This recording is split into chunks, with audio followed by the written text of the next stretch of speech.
নমস্কার বন্ধু, আমি লাবণী। আজকে নিয়ে চলে এসেছি ডুমুর এবং চিংড়ির একটি রেসিপি।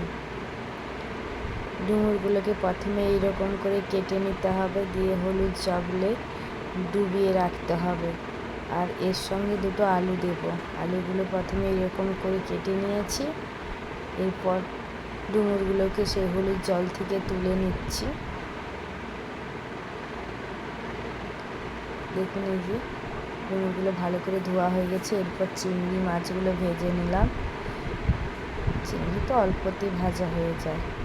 এরপর যে তেলটা থাকবে ওতে আলুগুলো, কেটে রাখা আলুগুলো দিয়ে ভালো করে ভেজে নেব।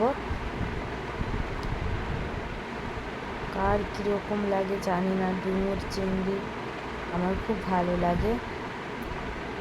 আলুগুলো আমার ভাজা হয়ে গেছে। এরপর ডুমুরগুলো দিয়ে দেবো। ডুমুরগুলো ভালো করে আলুর সাথে ভেজে নেব।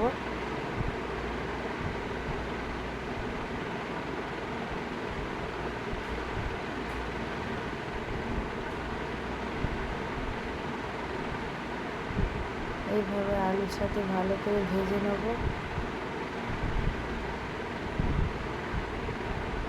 এরপর একটা কড়াই তেল দিয়ে 5 ফোড়ন, তেজপাতা, লঙ্কা দিয়ে পেঁয়াজ দিয়ে দেবো মশলা করার জন্য। ঘরোয়ালি মশলা যেরকম করে ঘরোয়ালি মশলা, পেঁয়াজ দিয়েছি, আদা রসুন বাটা দিয়ে দিলাম, ভালো করে কষিয়ে নেব। এরপর টমেটো কুচি দিয়ে দিলাম। এরপর ঘরোয়ালি মশলা, হলুদ গুঁড়ো, লঙ্কার গুঁড়ো, জিরার গুঁড়ো। এক হাতে মোবাইল নিয়ে করছি তো ঠিকঠাকভাবে করতে পারছি না। এইভাবে মশলাটা কষিয়ে নেব। একটু জল দিয়ে দেব।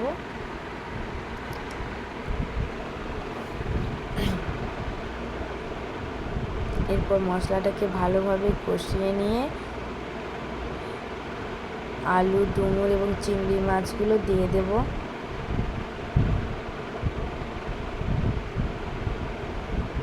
এরপর ভালো করে এটাকে একটু কষিয়ে নিই।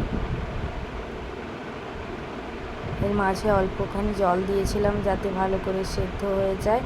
আবার একটু জল দিয়ে দেবো। কষিয়ে নিয়েছিলাম অল্প জল দিয়ে, আবার জল দিয়ে দেবো। জল দিয়ে ভালো করে সেদ্ধ করে নিয়েছি। দেখুন, এরপর নামানোর আগে ধনেপাতা দিয়ে দিলাম।